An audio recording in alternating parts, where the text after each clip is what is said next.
Good morning, everyone. Welcome to the Conscious Living Spiritist group. We hope you all and your families are well and healthy. Thanks for joining us in this Sunday morning. I would like to ask a big favor to those who are already connected to just confirm on the chat that you can hear and you can see us well. Just a little technology check. Meanwhile, in terms of logistics, we will, as usual, start with our initial reading. We'll go for prayer, and then we'll have a lecture from our dear friend or dear brother, Alex Alves, who will talk to us about a core um, teaching from the Spiritism, an invitation to all of us to know ourselves. Very important topic, very hard to many of us. Thanks, Jeza, for confirming. Good morning, Susanna. Good morning, Juan. All right, welcome to those joining us. And then we'll start with a reading from the book, The Way, the Truth, and the Life by Francisco Cândido Xavier in Emmanuel. Lesson 64, The Greatest Treasure. And Emmanuel will elaborate his thoughts from this passage of Luke 12:34, when Jesus says, "For here your treasure is," or "from where your treasure is, there your heart will be also." As long as places of worship are devoted to the divinity of the Father, they are rooms in the boundless house of God, wherein Jesus administers his assets to the souls on earth, regardless of their religious affiliation. The subdivisions of the eternal sanctuary house the words of the Christ in their various degrees of understanding. Each one instinctively reveals to the Lord where his or her treasure is.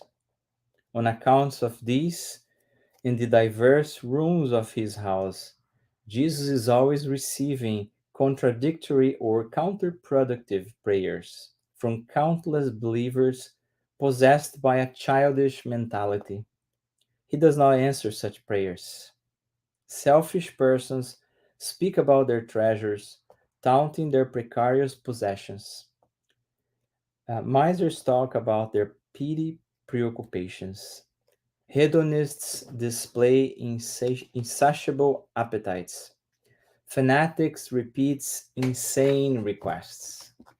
They all present their wounded desires as being their greatest suffering. Christ does in fact hear their prayers and waits for the opportunity to show them his imperishable treasure.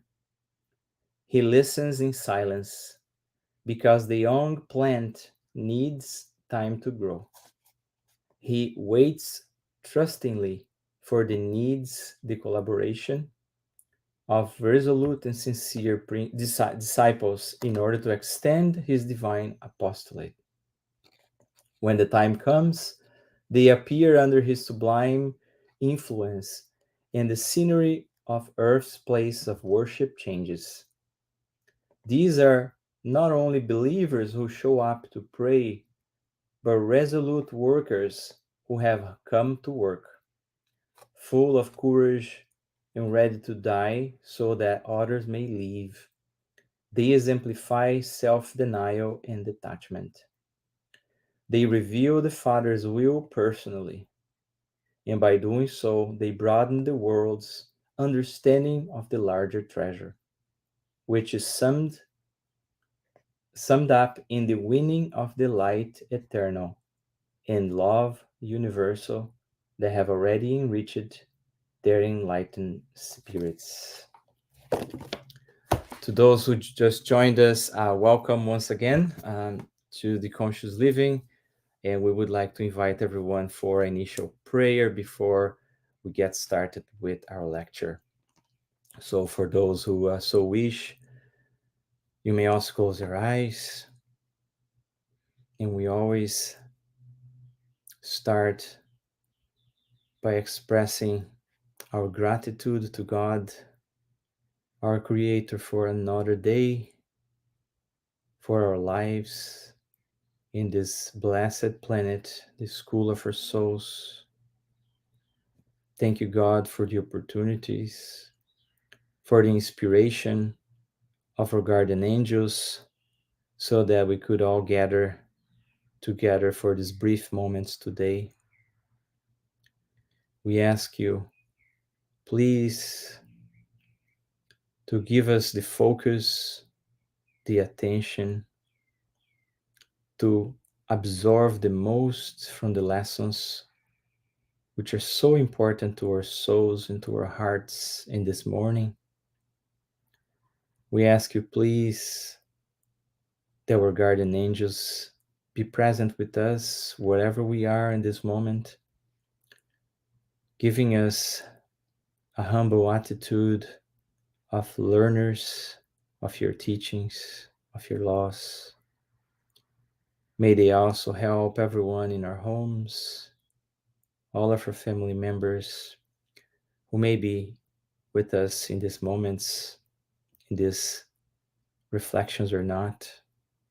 We also ask, please, protection and assistance to all the brothers and sisters who may not be able to join our humble session this morning. And we also ask assistance, inspiration, protection to our dear brother Alex, who prepared his reflections with so much care and love to all of us. And finally, dear Father, we ask you to bless our brothers and sisters from Ukraine and Russia and all the world involved in so much conflict. May your love and understanding and the peace and brotherhood exemplified to us by Jesus. May all those blessed examples touch the hearts of every single one of us so that these conflicts may stop. Thank you, and so be it. Dear friends, thank you once again for joining. I am very happy to introduce you our friend Alex. Let me bring Alex here. Good morning, Alex. Good morning, everyone. Good morning, Marcus. Very happy to be with you guys this morning. Thank you so much for the invitation and the opportunity. Thank you, my friend. I will leave you with your lecture. Have a blessed lecture, Alex. Thank you so very much. After this prayer and after this reading, of course the talk today we're going to be more than blessed because the preparation was just awesome and with such a lovely flow of energy and blessings towards all of us. This morning's study, it was based. Every year, the Spiritism Federation of Florida promotes the seminars. And last year's seminars, the main topic what Spiritism can do for us. After the seminar, which is held every month of March, during the year, we are also bringing these same topics for our friends, English speakers, friends in our Spiritist centers, where we do a kind of a locally work towards the approach and the same topics that were brought in during the seminar. And last year, I was happy and I was fortunate to be part of the work that was bringing the same topics to our friends that speaks English. So today's talk and today's study was based on what we shared with our friends after the seminar last year. And the topic that I was invited to bring at that time was Know Thyself, Empowering the Self. So this talk, this study was based on what we did for our friends last year after the seminar. And my topic specifically was also, there is a lot of a contribution from Alberto Almeida because Alberto Almeida spoke exactly about the same thing that we are bringing today. I thought that we could bring a little bit a different approach to this, where we can see the hows and the whys we should be dedicating some time to know thyself. It's not just about the fact that we are learning or studying from spiritism, but it's also the whys. I think that's the main questions that we have over here, just in the first slide, is what spiritism can do for us. First of all, the most important thing, it brings us help to understand what we are, who we are, what are we doing, why do we live this life, why do we have so many opportunities, struggles, difficulties, problems, happiness in different aspects and everything. Spiritism helps us to understand and to answer those questions, to give a meaning to our life. But in order to have a very purpose meaning, we needed to understand what we are and who we are. In order to do that, we got to know thyself. We got to go deep inside ourselves, look into us, and how we can take the best approach and the best opportunity of this life that we have so far. Another thing that I would like to make it very clear, and I'm very happy and I feel very fortunate in being able to share this study with all of you guys this morning, because one of the things that we speakers, most of the people, when they look into the speakers, they say, well, this guy knows a lot about this spiritism, this guy is bringing us some teachings and everything. It's not exactly like that. I personally, I feel that every time that I have the opportunity to share some kind of study with anyone in any level, in our spiritist centers, in seminars or anything, it's another opportunity to understand, it's another opportunity to grow, it's another opportunity to evolve. We are all in this journey on the same level, on the same way, with the same purpose. As we were saying, the very first thing that spiritism teaches us and brings us a kind of a knowledge is to understand what we are and who we are. And with the answers that we get from the enlightened spirits, the enlightened spirits, the spirit may help us to open our minds and our hearts to our true selves. And we need to understand that. So, what we're going to be bringing here today is this concept to know thyself, why and how we should do this. But as I like it to say, Spiritism is a very the way that Kardec um, promoted the study of Spiritism. It starts from the basics, and as we should also, I think that we should start with the basics on our things over here. So, let's say like this: first things first, as I like to say. So what we say over here is the first thing is, what are we? And note that I'm not asking who we are. I'm asking, what are we? We are immortal spirits created by God. Spirits, according to the definition that we can find in the Spirits book, question 76, are the intelligent beings of creation, and they populate the universe beyond the material world. So, what we are immortal spirits created by God. Where did we come from? Well, when we were first created, at the beginning, we came from God, straight from His hands, straight from His love and His mercy. He just created us. And right now, we came from our previous experiences from the past. So, the personality and the context that we have today is the consequences and the results from all the previous experiences that we have in the past. So that brings us to what we are today and basically also who we are today. And the final answer, the final question that we can bring over here is, where are we heading to? We are heading to perfection through the multiple experiences and lives that we have. So we are immortal spirits created by God that we came as up here right now as a consequence and a result from all the previous experiences that we have. And we were created perfection according to God's definition. And we're going to reach this perfection through the multiple experiences and lives that we have.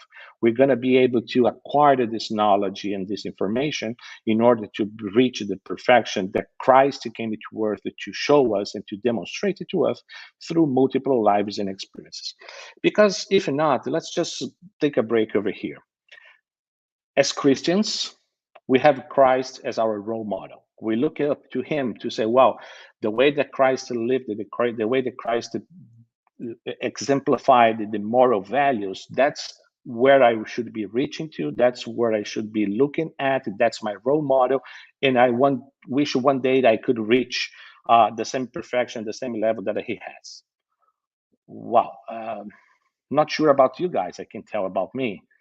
I don't think I'm going to be able to reach that kind of perfection with this life only. I will need quite a few more other lives and opportunities in order to reach the parameter, the level of purity, of love, of understanding that Christ had.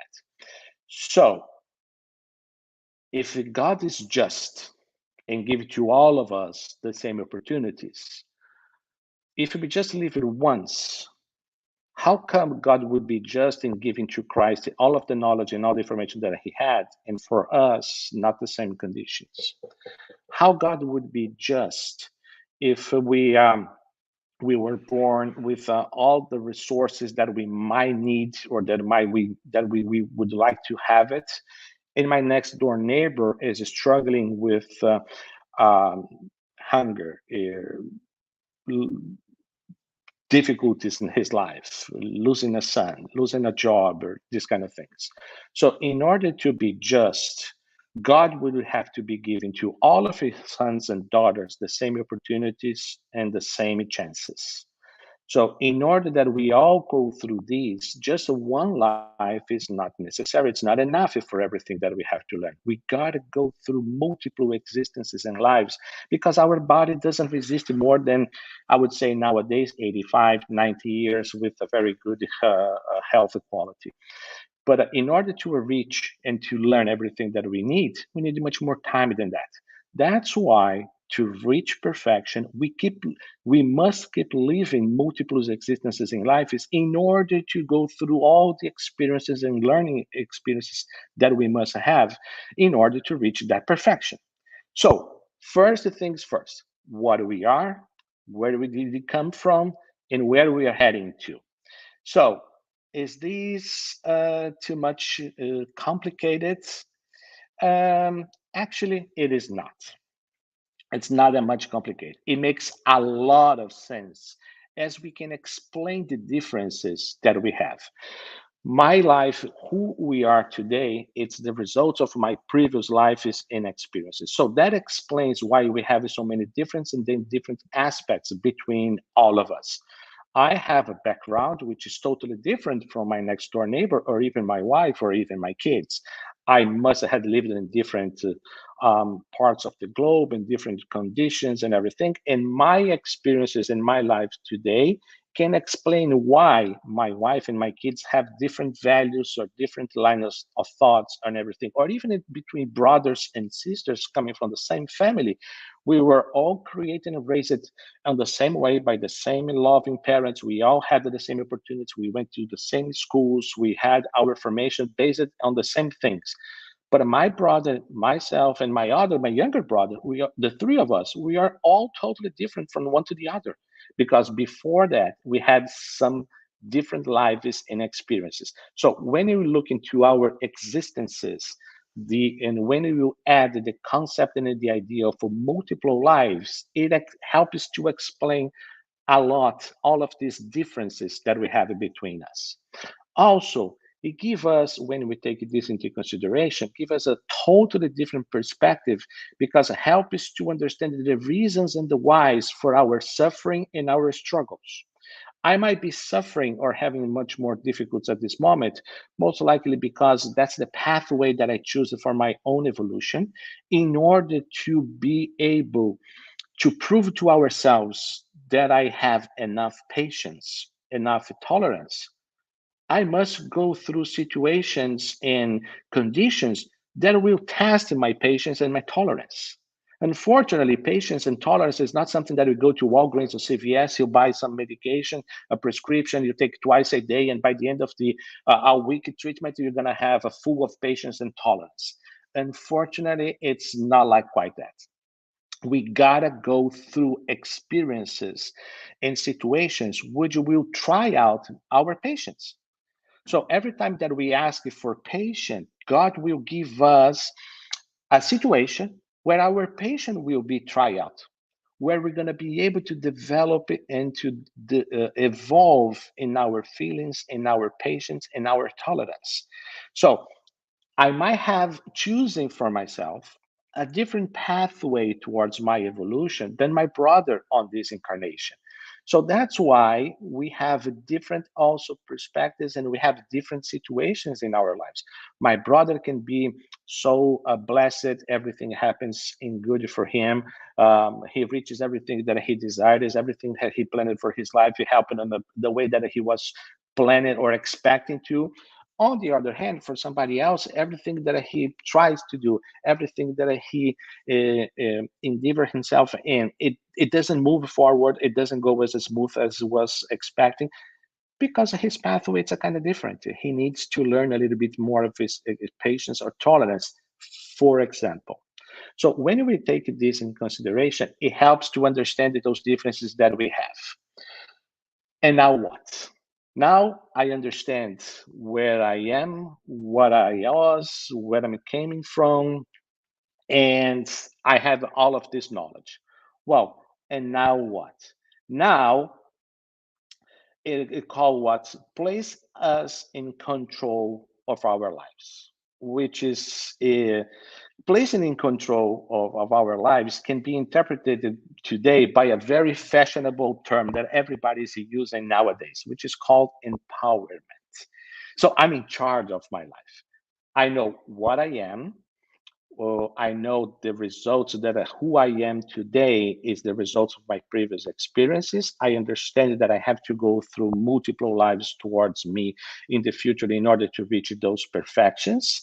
And so now it brings me all the power for myself to decide what I want and how do I have to move it forward. So, and why does it place us in control of our lives, which a lot of us we're kind of afraid of that. But anyways, because it helps us to place us in control of our life, because as we know that we are immortal spirits on the pathway of evolution, that we learned through the use of the free will, and we react the consequences, good or bad, uh, that we do with our free will, putting us in control will determine how we're going to be having the experiences in the future. So now I understand. I'm a mortal spirit. I have multiple lives. If I have to learn through the use of my free will, how I use my free will in the future or now will determine my future. So that brings us, it gives us the empowerment to be in charge of our life. Now, to exercise this control, it is not enough to know what we are.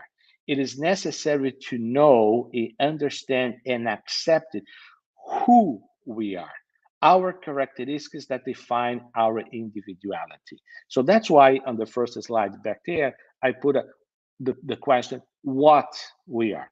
What we are immortal spirits. Who we are, that's the results of our previous lives, which determines our values and our characteristics as we have it today.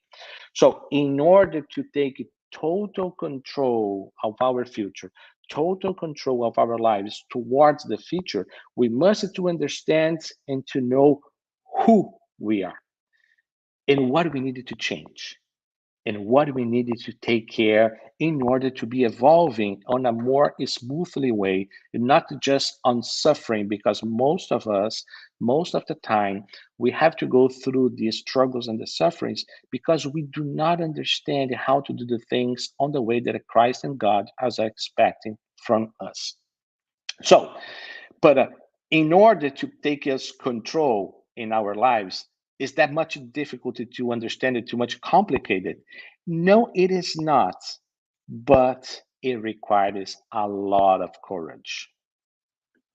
It requires a lot of courage because in today's world, we are much more connected to the external than to the internal lives. We strive for external approval, but we forget about our internal improvement. We look into the outside as we are afraid of what we'll find inside ourselves. So that's why we, most of the time, we do not dedicate too much time to understand and go deep inside of us because we are kind of afraid on what we're going to see or what we're going to find. Or we know what we're going to find and we are afraid to face those monsters, let's put it on this way. Everything in our life nowadays, it's a go, go, go. It's for yesterday. Everything is for yesterday. Nothing is for next week, and nothing is for a month from now. Everything is for today, for yesterday. It's a go, go, go, go. We are always in a rush, always late for something. We are dealing with the emails, social medias, work, pressure, results, immediatism. We are disconnecting ourselves from our essence because we are always in a hurry. Because again, what are we? Immortal spirits. That by a chance, right now, we are living a material experience. We are not a body that who has a soul. We are a spirit that temporarily have a body. That's our essence. And when we come down here, we get so involved with the circumstances around the matter that we forget about our essence. But in order to reach that perfection, in order to be able to meet Christ as he was, as he exemplified himself to us, we got to dedicate some time to reconnect with our essence, with our true us, with our soul, with our spirit, and give a chance to ourselves to change, to look forward. What are the difficulties that I have? What are the struggles that I'm feeling? What I'm suffering so much? Why I'm going through this? And when we dedicate some time to ourselves, we try to understand and we started to know and to discover opportunities of involvement and things that we can do different. Our life, it is so crazy. Our life is so busy nowadays that we are in search of something that we'll never have. That we sometimes we make appointments to ourselves and we arrive late to these appointments. That's what exactly one of the phrases that Alberto Almeida used it on his presentation that it caught my attention really, really strong. We One of the solutions that we have in order to be able to look into ourselves is to schedule more meetings with ourselves and less with the others, the outside and the external. But we are still so much afraid of that we make an appointment to ourselves and we get late or we don't show up to the appointment with ourselves.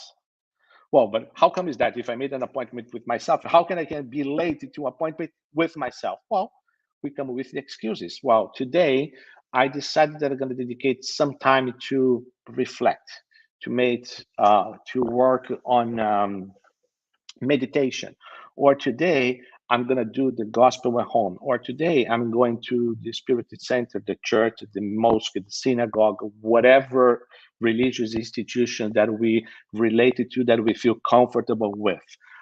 Today I'm going to take some time to read the Bible. Today I'm going to take some time to read an inspirational book or try to learn more about myself. So I make an appointment with myself, but I don't show up because the traffic was hard, because I'm tired, because I got late, because I got stuck in the work, because my kid is sick, because of this, because of that, because today we have the soccer game, because today we have this, and we don't show up. We keep bringing excuses not to dedicate ourselves to look into our own lives. But why do we insist so much?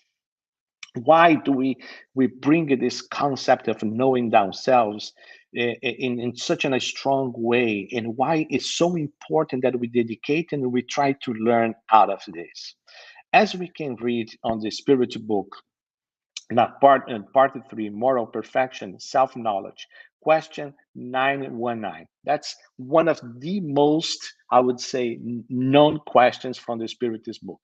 We know the question, but we don't know exactly what it means. But anyways, the question goes like this: what is the most effective method for guarantee self-improvement in resisting the attraction of wrongdoing?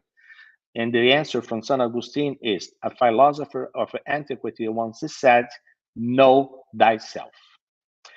So, according to Joanna de Angelis, self knowledge helps one to discern between what is useful or superfluous, indispensable or secondary to a happy life. And how is this? What is the most effective method for, and this is the core of the question, to guarantee self improvement in resisting the attraction of wrongdoing? So that's here that's the why we should dedicate time to know ourselves, is to guarantee self improvement and to resist the attraction of the wrongdoing. That's the reason. Because as the more that I know myself, I will be able to know and to understand my struggles, my difficulties, so I can guarantee a better and a much happier self improvement. And once I started to grow and understand the new concepts, I will be able and I'll be stronger to resist the attractions of the wrong things. Because let's take us, for example, we don't have to go far. We don't have to be in Spiritism or any other religion studying for 30, 40 years. Let's just imagine ourselves, what we are today, and how we used to think and to behave 5 or 10 years ago. Let's suppose that we started to study Spiritism, I don't know, 5 or 10 years ago. What do we know today? It already changed us. We are already better persons. I'm not saying perfect, but for sure, we are much better persons than we used to be 5 or 10 years ago. Why? Because I started to understand the concepts and the ideas. It made me stronger to resist it to the wrongdoings. I already have different moral values inside myself. So once I know myself much better, I can guarantee the improvements that I need. But we know the why, the reason. I should be knowing myself in order to guarantee my improvement and in order to be strong to resist it to the wrongdoings. Perfect. But the $1,000,000 question is, how do I do it? Well, again, the Spiritist book and Allan Kardec brought us that answer as well. On the same questions, on the same concept, on the same part of the Spirit book, in part 3, Kardec answer and a complement for that question. So the question 919A says, we fully admitted the wisdom of this saying, but a self-knowledge is precisely what is the most difficult thing to achieve. How can I acquire it? And St. Augustine, it brings a long dissertation. It's not the point over here. I'm not going to bring all the aspects and everything that he brought to us, but I'm just going to bring a few aspects that I think are important to understand. The very first thing is how do we do this knowledge is asking questions to ourselves. That's when we trust in our self analysis in the self knowledge of ourselves. One of the questions that we can ask is today, have I done anything that I could that hurt someone? Did I say anything? Did I do anything? Didn't I do anything that I could try to avoid someone to be harmful or something like that? So have I done anything that I could have hurt someone? If we did, We can take lessons out of that. Well, maybe in the some next time, I shouldn't be saying this, or I shouldn't be doing this, or saying and doing things on that manner, on that and that way. Maybe I can try to do things differently. Another question is, today, did I do everything within my power to help or support someone in need? If I didn't, I lost an opportunity to improve myself towards self control and what is the most important thing for other people as well. So these are kind of two questions that we can ask that help us to understand many mistakes that we commit, many wrongdoings that we commit passes by us unnoticed. We say things and we do things again in a hurry, and because our life is so messy that we have so many things to do that we don't realize, that we don't pay attention. Sometimes we say things that we don't even notice that it was in a harmful way.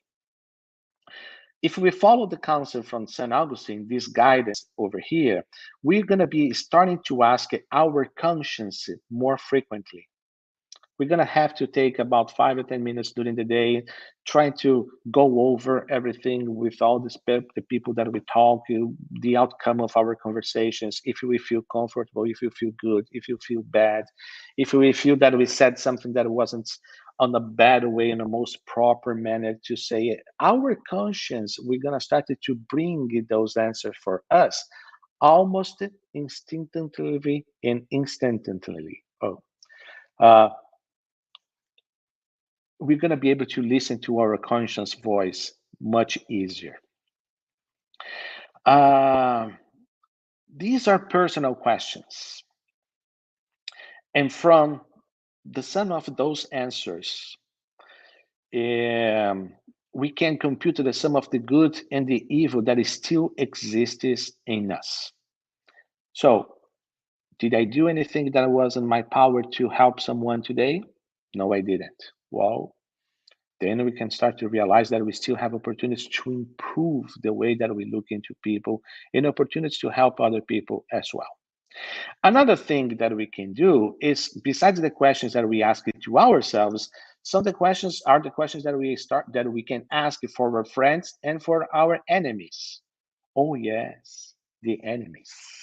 Ah, these are the most valuable persons that we can ask the questions as well, because they will answer that on our face, and they will say things that we need to listen. Because our friends, sometimes when we ask questions for them, they're going to say, no, it is okay, it's fine, no, I didn't notice anything, because they don't want to hurt our feelings. Our enemies, they don't have that concern. They will tell exactly what they think about you right away. And these are the most honest questions or answers that we can get towards our behavior, towards the way that we see things, comparing to the way that other people see us as well.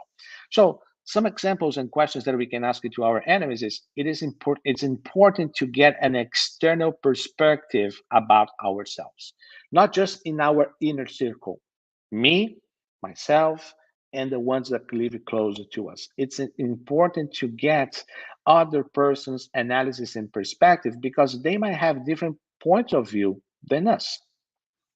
When we consult with our friends and enemies, they can also help us to analyze our reactions towards somebody else's actions. And they can also help us to analyze other people's reactions towards our actions. What I want to say with that, what do I mean with this? I do something to my son, and I thought that was the best thing that I could have done and everything. And my wife has a totally different perspective on that. She's going to be analyzing my action towards my son on a different way, maybe on a way that I never thought. Well, have you thought about this? What do you think about this outcome? What do you think about the reaction of that person? So somebody can have different inputs and analysis on our behaviors and the way that we do things. They can improve our way to expand our minds. I'm not saying that we should always listen to our wives. No, actually, I am. I'm saying that we always should be listening to our wives. They know better, much better. Anyways, but if we listen to other people's opinion about us, which will give us at least something to think about. We might agree or not, but that's going to be another perspective in our lives. We also have to analyze how do we feel about other people's actions towards us. Do I feel bad?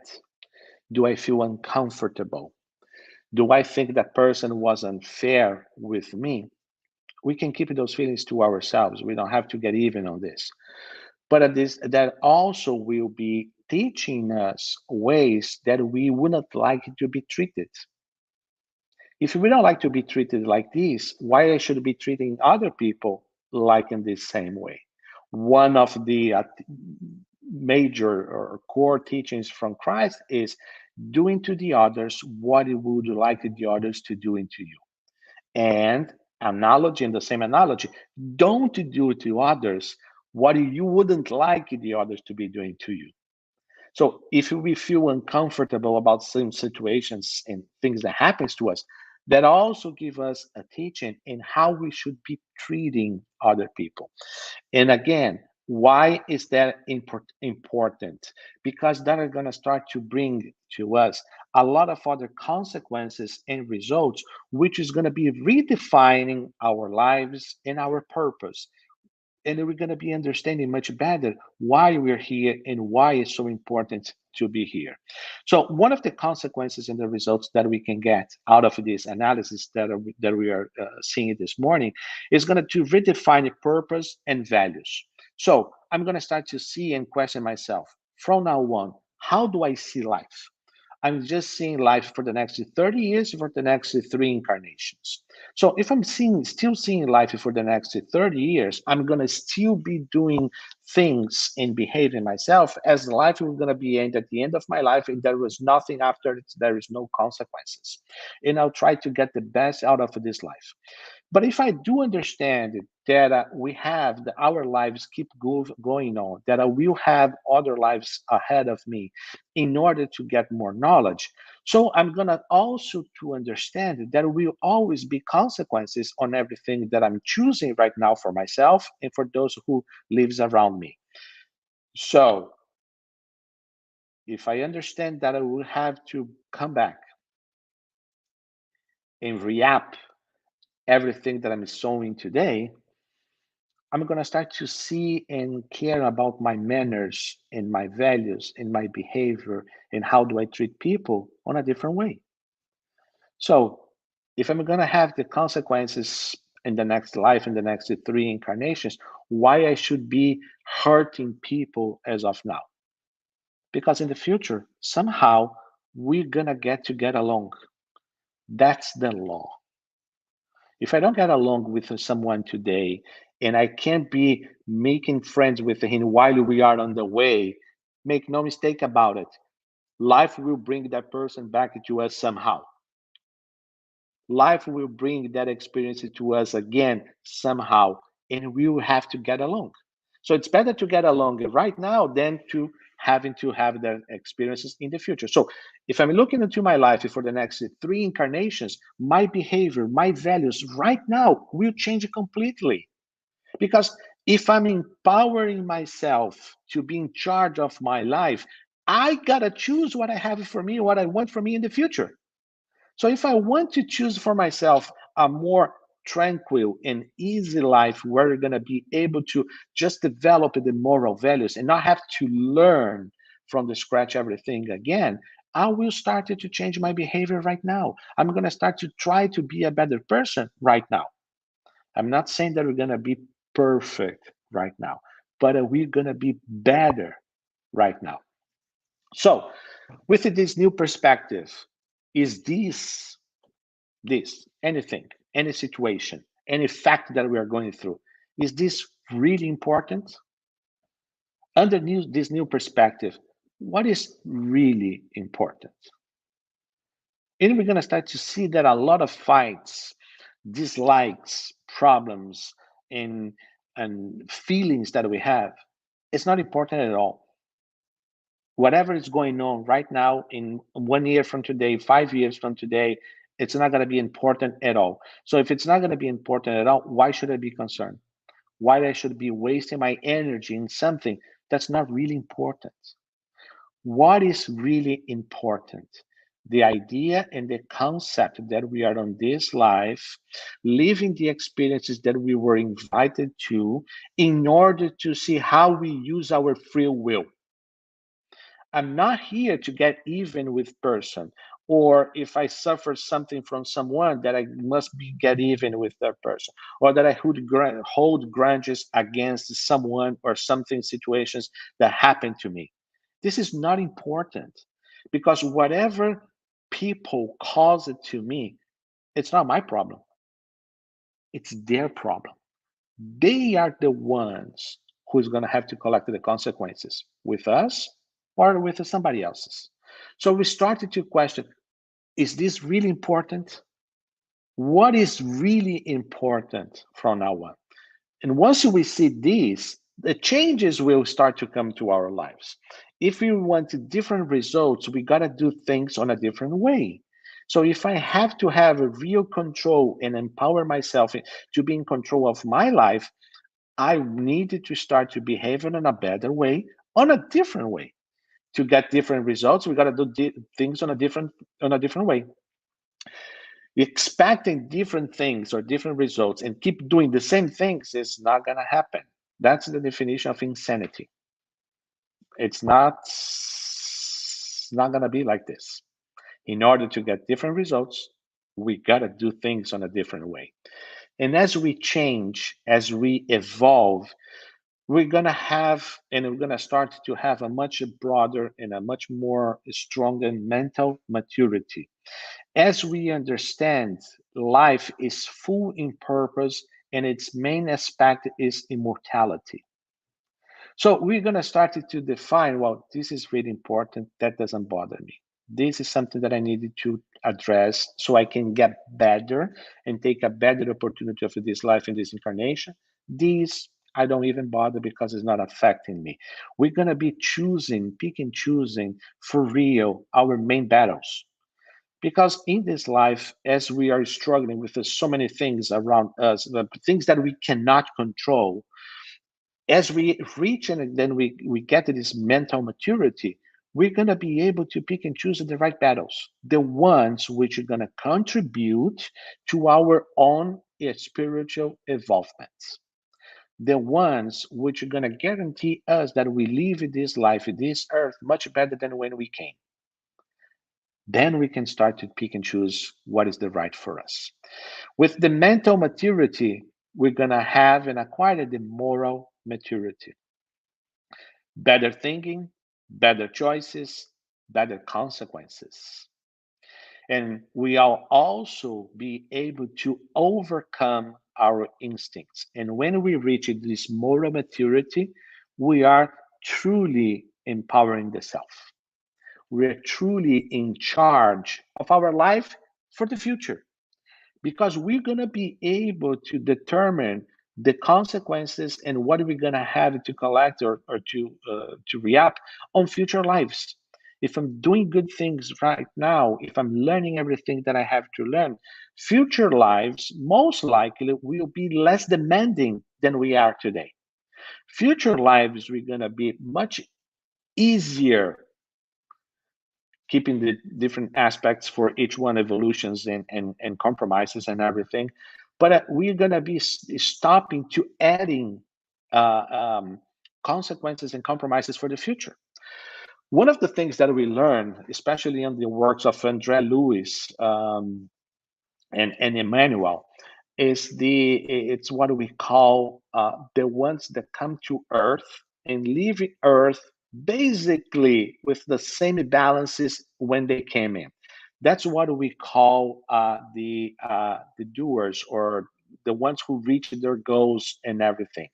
They came to Earth and they are leaving with less debits than when they came. These are the truly winners. These are the truly ones who take all advantage for this life. Because most of us, when we live this life, we live with more debits than we came, because we cannot understand all of these concepts that we're just talking about. The importance of knowing ourselves, the whys, the hows, and what we are expecting for us in the future. If we understand that we are still responsible for our lives in the future, that we'll still have to learn a lot of things, and we take this as serious as we can, most likely when we live this life, we're going to be living this life with less debits. And as we have less debits in the future, we have a life that we can dedicate in ourselves to grow and to expand our moral values much faster. So much faster, we're going to be able to reach the status of Jesus or the other role models that we may have in the spirituality. So when we have all of these consequences, and we have all of these in our lives, is going to also bring it to us another entire perspective for our lives. And as we approach the end of this study today, I just would like it to bring it to our attention a few things which I think it's important that we can live on and be reflecting upon on these concepts for the next few days. As a final words, I just like to bring it again. Spiritism answers the most fundamental questions from humankind: what we are, what we did come from, where we are heading to, who am I? So we can answer that in a pretty way. It also helps us understand our purpose on this life. We are over here on an experience where we can use our free will, see if we are able to evolve, spiritually speaking, in order to reach a moral maturity in the near future. And the self knowledge that we must go through brings the understandings on our biggest challenges and opportunities for growth. As I know myself, I know that I lack of patience. I, I I have difficulties on my relationships. I don't trust people, or I trust people too much. I don't know. Each one of us has our own struggles, which is not the reason why we are here today. But we can understand where are our biggest challenges and opportunities for growth. We also, with the self knowledge, we can we will understand what do we need to do to reach the moral and the spiritual involvement that we're looking for. And the self knowledge ultimately brings the harmony between feelings, sentiments, desires, and realizations. We know what to do as we know what matters the most. So, the Spiritism answers what we are. We answer who we are.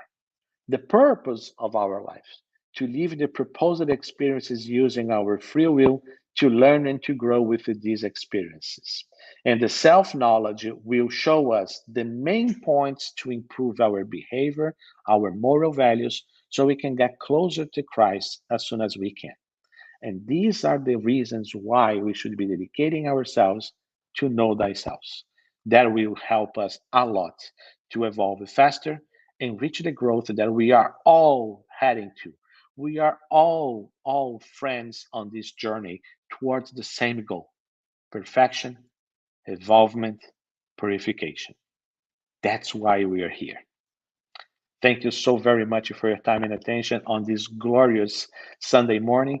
While the sun is brightening outside, I hope the sun can bring also a lot of light and knowledge to our minds, and can also warm our hearts. And so be it. Thank you so very much for the opportunity. Alex, thank you so much for the great reflections. Um, I really loved when you said one very wise advice: always listen to your wife. So it's Yeah, oh been yes.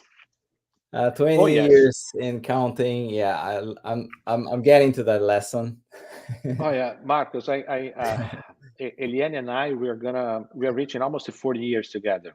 Wow, uh, congrats. the last 30 years of our life, it has been wonderful, because after 10 years of marriage, I learned to listen to her, so everything changed to the best. So that is perfect, man. Thank you. So And jokes not aside, because but go ahead. it's not because I'm not into fights or everything. That's because she's wiser than me. That's the main reason. Well done, well done. Yeah, I'm learning to realize that too. Jokes aside, because there's a lot of truth on that. Yeah. Um, Thank you for everything that you shared. I think there's a lot of deep knowledge there, right? I really like when you said, I think you quoted Albert Einstein over there saying the definition of insanity is doing the same thing over and over again and expecting a different result, right? And It's how not many gonna times happen. we're going through hardship and we keep repeating the same patterns, and the invitation of spiritism for us is to really look at ourselves, right, internally, into who we are, what are we doing, right? The invitation from Saint Augustine on 919a. Those are very powerful and can really help us. But my personal experience is that doing this alone is very hard, especially when we are not used to, right? It makes us very uncomfortable to do a look inside of ourselves and see so much imperfections, right? We end up into the busyness of life, right? Getting busy all the time to avoid that. So um, doing this alone is so hard, and that's why finding a group of people like a spirit center, for instance, right, and reaching out for people who are seeking for the same makes a big difference, right? Oh yes, that's for sure. Because every time that we need help, if we can get from other people and having other people forming a group is always much stronger than an individual. So if you have several people trying to work towards the same goal, the goal is going to be reached much easier than just one trying to work by itself. So of course, if we have companionship or friendship among other people that can help us through this journey, the journey is going to be a much easier. That's for sure. Very good, thank you. So here's the invitation for everyone, right? If you're finding as well that struggle that we all find, look for a spirit center near your home. Even virtually, there are meetings. Send an email, and reach out for help, because there's people out there certainly willing to help and assist. Don't stay with your struggles in isolation. And with that, I want to thank you once again, Alex, and I would like to invite everyone for a final prayer.